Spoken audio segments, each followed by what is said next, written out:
자, 오늘 좀 알려드릴 뉴스 한 이 두 가지만 여러분들한테 좀 알려드리겠습니다. 굉장히 중요합니다. 중요하니까 제가 여러분들한테 뭐 시간이 남아 돌아가지고 뭐 이렇게 이런 것들 알려드리는 게 아니라 여러분들도 항상 이런 거에 관심을 좀 가졌으면 좋겠다. 우리가 최소한 시장이 어떻게 움직이고 또 어떻게 받아들이고 움직일 때 그 원인을 우리가 알아야 되겠죠. 그래서 항상 이런 뭐 뉴스라든지 여러 가지 경제 전반적인 흐름들을 놓치지 말길 바랍니다. 여러분들도 놓치지 말고 집중할 필요성이 있다. 그래서 오늘 중요한 뉴스 좀 알려드리고 차트 보면서 차트 분석 이어서 진행하도록 하겠습니다. 자, 일단 이번 주에 있을 금리 동결 전망으로 지금 나오고 있죠. 아까도 얘기했듯이 많은 분들이 지금 동결로 지금 예상을 하고 있습니다. 그래서 과연 그러면 이 중요한 지금의 시장을 다시 반등, 어떤 큰 상승 모멘텀으로 만들어줄 금리 인하 시기는 과연 언제냐? 대부분 전문가들이 이 7월달, 그러니까 우리가 생각을 해보면 작년 2025년도도 1월, 2월, 3, 4, 5, 6, 7 전부 다 8월 달까지도 금리 인하가 이루어진 적이 없어요. 동결이었죠. 작년에도 상반기는 다 동결이었어요. 근데 올해도 물론 이제 5월 달에 지금 보이는 이 파월 의장이 이제 물러나고 이제 트럼프가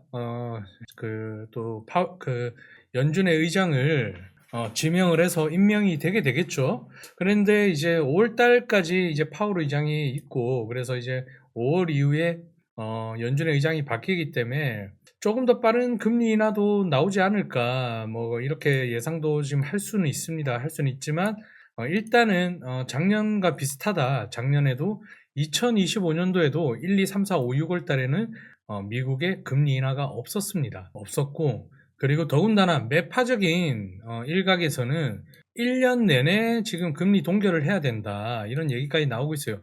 이 이유는 뭐냐면 지금 연준의 점도표, 그러니까 연준의 위원들이나 이런 이사들이 연준 이제 중립금리라고 그러죠.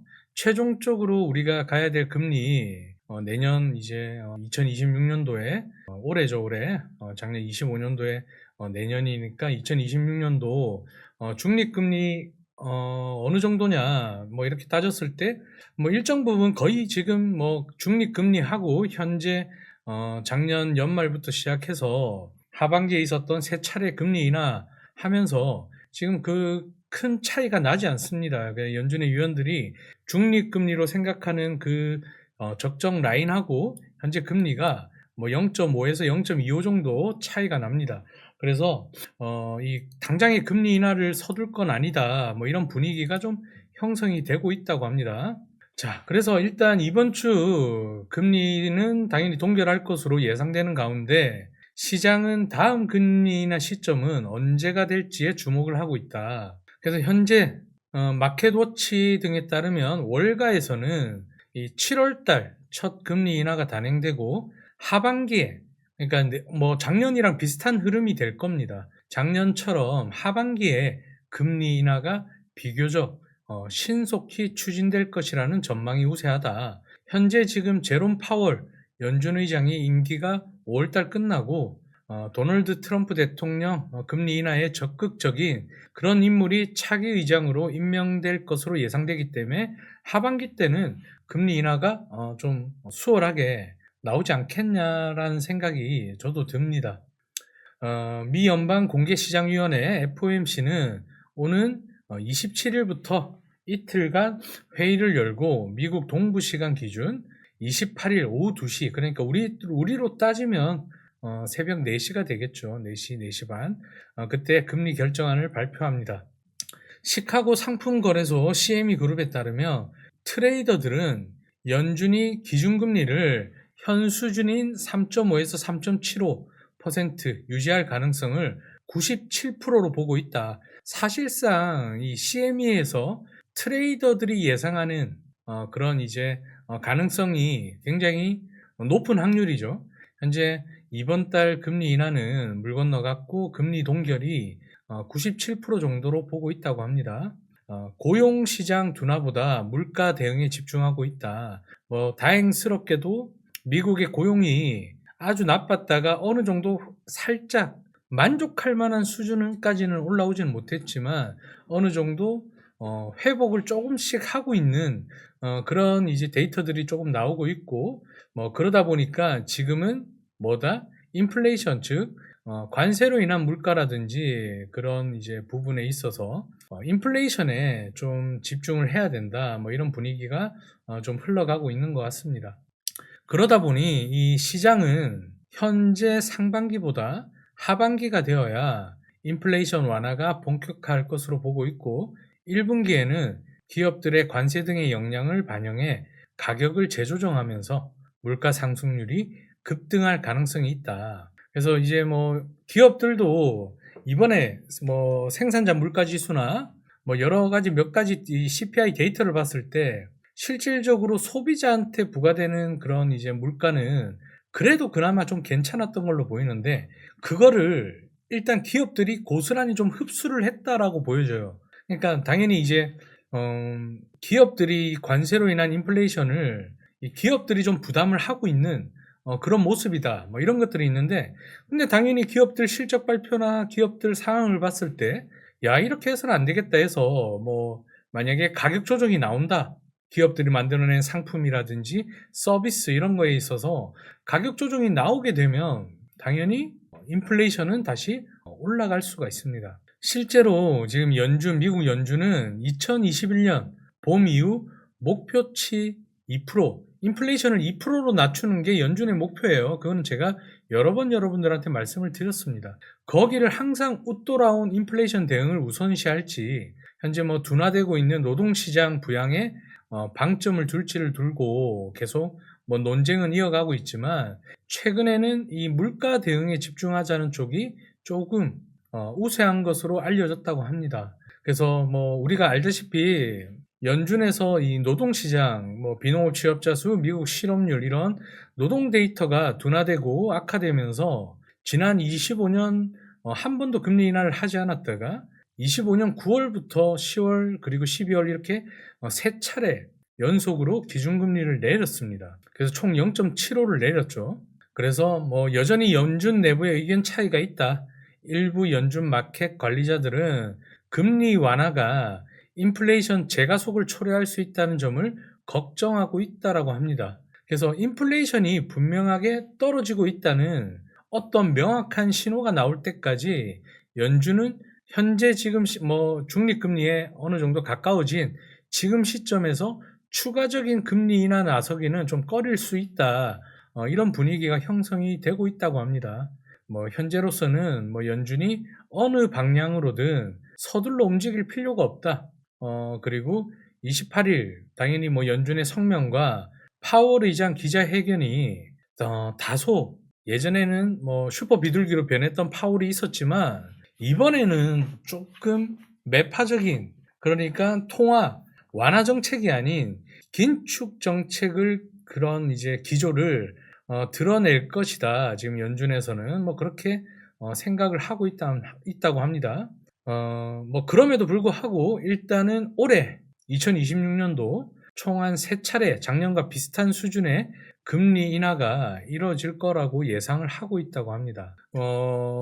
예상은 예상일 뿐인데 하반기에 금리 인하가 좀 수월해질 수 있는 건 당연히 파월 의장이 이제 물러나고 트럼프 대통령의 그런 이제 금리 완화 정책 그걸 이제 기조로 삼고 있는 그런 이제 연준 의장이 탄생을 할 거기 때문에 그 부분에 있어서 한 3차례 정도 금리 인하가 올해 추가적으로 될 수 있다라고는 하고 있지만 많은 또 전문가들은 연준이 올해 내내 금리를 동결할 수도 있다. 왜냐하면 이 생산자 즉 기업들에 부과되어 있는 관세라든지 인플레이션 부담이 소비자로 전개가 되면 이 인플레이션이라는 괴물은 다시 스물스물 시장에 영향을 줄 수 있기 때문에 이 금리 인하를 너무 서두는 것도 지금 맞지 않다라고 그런 분위기도 형성이 되고 있다고 합니다. 과연 우리가 앞으로 봐야 될 거는 이제 파월 의장을 볼 날도 얼마 남지 않았어요. 남지 않은 상황에서 당연히 올 상반기까지는 금리가 좀 많이 완화되는 그런 정책보다는 조금 긴축, 그러니까 동결, 뭐 금리를 동결하는 그런 정책 쪽으로 갈 것으로 저도 예상을 합니다. 그리고 나서 당연히 뭐 트럼프 대통령 입장에서는 불만이겠죠. 불만일 것이고, 그 이후에 차기 연준 의장이 누가 되고, 그 연준 의장이 또 그 연준을 어느 정도 장악하느냐에 따라서 또 그런 분위기들이 좀 나올 수가 있겠죠. 그래서 여전히 뭐 지금 파월 의장이 있는 동안은 5월 달까지는 크게 변화되지는 않을 걸로 생각을 합니다. 금리가. 그 중간중간에 뭐 트럼프 대통령이라든지 이런 개입이라든지 이런 것들이 또 생기면 연준의 독립성 훼손 이런 것들로 인해서 또 한번 시장은 하락세로 전환될 수 있기 때문에 그런 부분도 트럼프 대통령 입장에서는 부담이 되는 걸로 현재 알고 있습니다. 그래서 차기 연준 의장이 뭐 이번 달 그리고 다음 달 안에 지명이 되고, 그리고 나서 그 이후에 그 차기 연준 의장이 어떤 기조를 가지고 금리 정책을 펼치는지가 중요할 것으로 보입니다. 그래서 당분간은 뭐 제 생각도 그래요. 당분간은 금리 부분에 있어서는 동결이 되지 않을까 그렇게 생각을 합니다.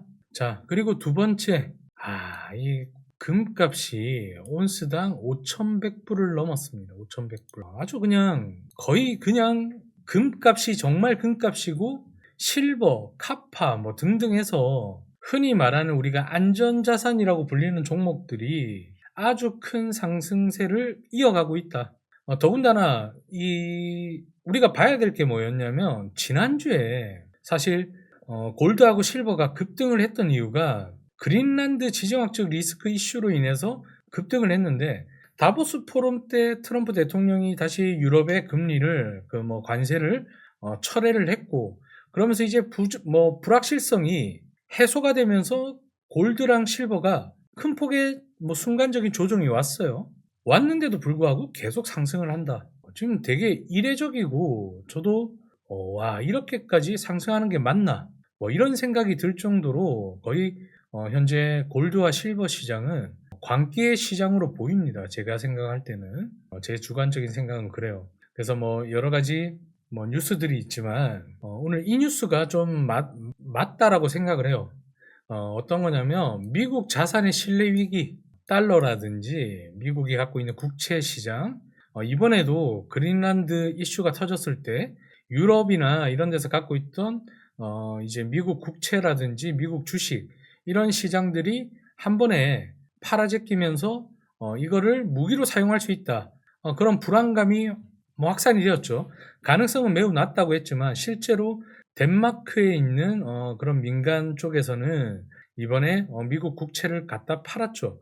물론 뭐 그 돈이 아주 큰 돈은 차지하지 않지만 언제든지 유럽에서는 그렇게 할 수 있다라는 뭐 그런 분위기가 형성이 되고, 뭐 가능성은 낮지만 뭐 그럴 가능성도 있다라는 것들이 아마도 이 미국 자산에 대한 신뢰가 떨어졌다 이렇게 부추기면서 지금 골드와 실버 쪽으로 아주 미친 듯한 상승이 나오고 있다. 지정학적 불안에 안전자산 수요가 굉장히 커지고, 특히나 골드, 실버 같은 ETF 상품에 레버리지가 있는 2배, 3배 레버리지가 있는 ETF 상품으로 자금이 유입이 계속 지속되고 있다. 그러니까 한마디로 모든 사람들이 다 달려들고 있다라고 봐야 되겠죠. 전 세계 사람들이.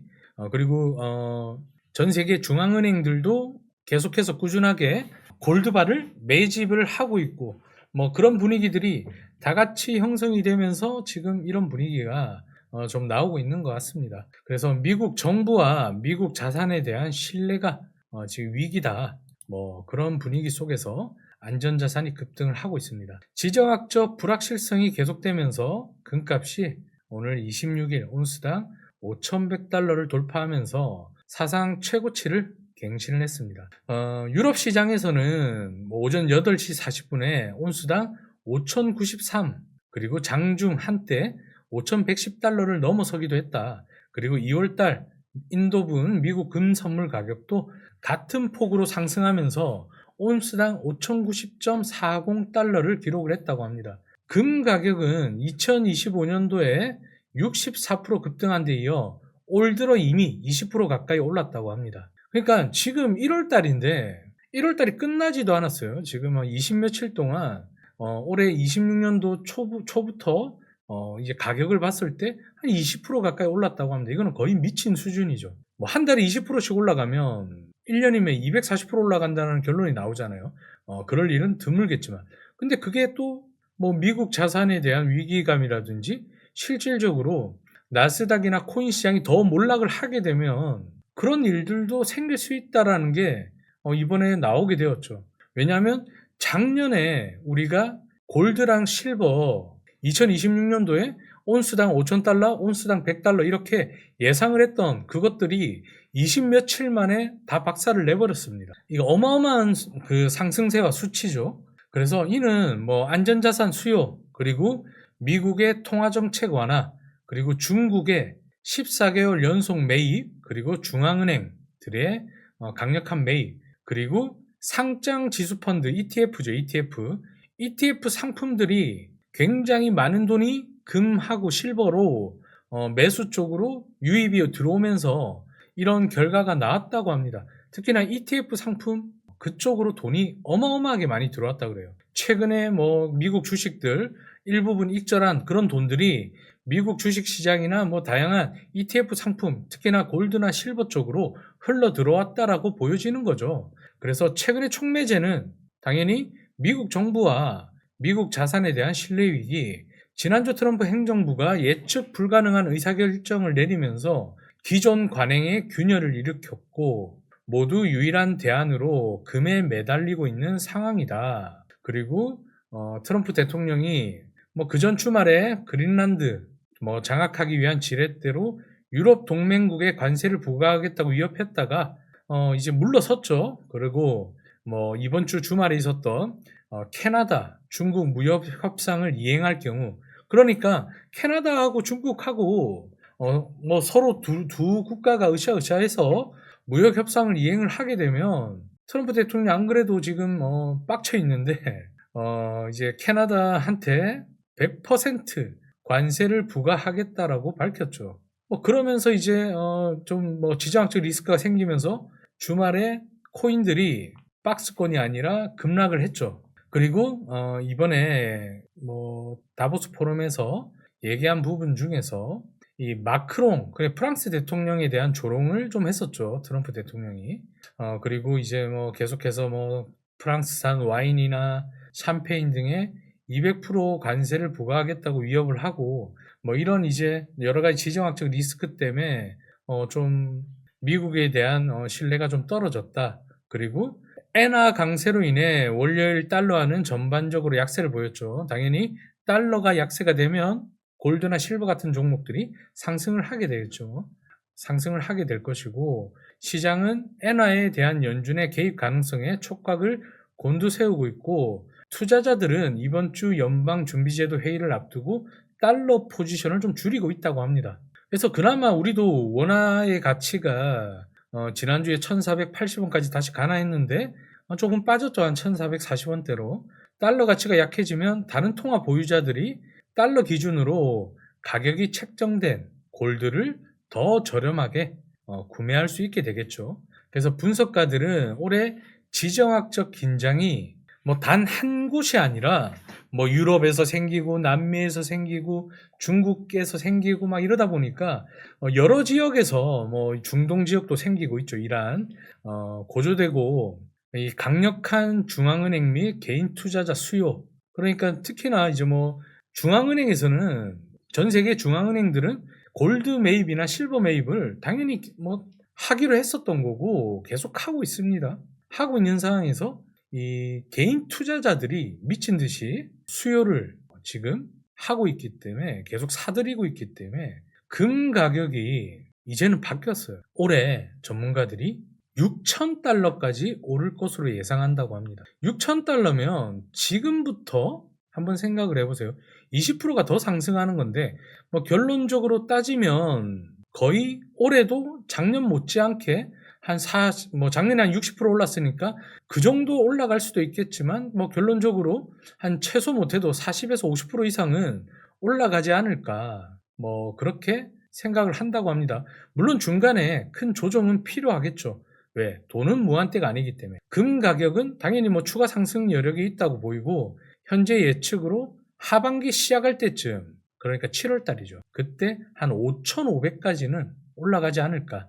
그렇게 예상을 하고 있다고 합니다. 당연히 투자자들을 그리고 기관들의 차익 실현에 나서면 주기적으로 골드나 실버도 큰 조정들이 발생할 가능성은 당연히 있지만 조정은 단기간에 그치고 강력한 매수세가 유입될 것으로 전망을 하고 있다고 합니다.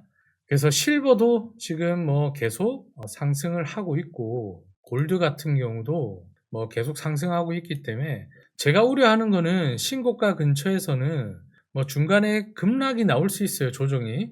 그 조정이 주기적으로 나올 때 짧게 나오지 않습니다. 조정이라는 거는 항상 아주 딥하게 나와요. 그렇기 때문에 여러분들이 대응할 때 주의하셔야 되고, 큰 폭의 조정이 나올 때는 뭐다? 빠른 타이밍에 칼 손절이라든지 아니면 정말 좋은 포지션의 분할로 대응해서 일부 반등 나올 때 수익을 챙긴다든지 이런 식으로 하고, 그러다가 어느 시점에 뭐 주봉이나 뭐 일봉 그리고 4시간봉 이상 가장 강력한 매물대라든지 이런 라인에서는 그때 한번 스윙으로 한번 진입하는 그런 전략으로, 뭐 작년하고 비슷합니다. 작년에 제가 그렇게 대응했듯이 여러분들도 올해 좀 많은 깊은 조정이 왔을 때 스윙으로 가져가고, 그렇지 않을 때는 좀 주의를 해서 대응을 해야 된다. 사람들의 관심이 많다라는 건 뭐냐? 당연히 조정도 크고 반등도 추세라는 것도 계속 이어질 수 있기 때문에 뭐 어느 쪽으로든지 간에 위험성은 여전히 존재합니다. 그런 부분을 잘 체크하셔가지고 한번 대응해 보시면 좋을 것 같습니다. 자, 이렇게 해서 오늘 뉴스는 여기서 마무리를 하고 저는 잠시 후에 차트 보면서 여러분들과 소통 이어가도록 하겠습니다. 잠시 후에 뵐게요.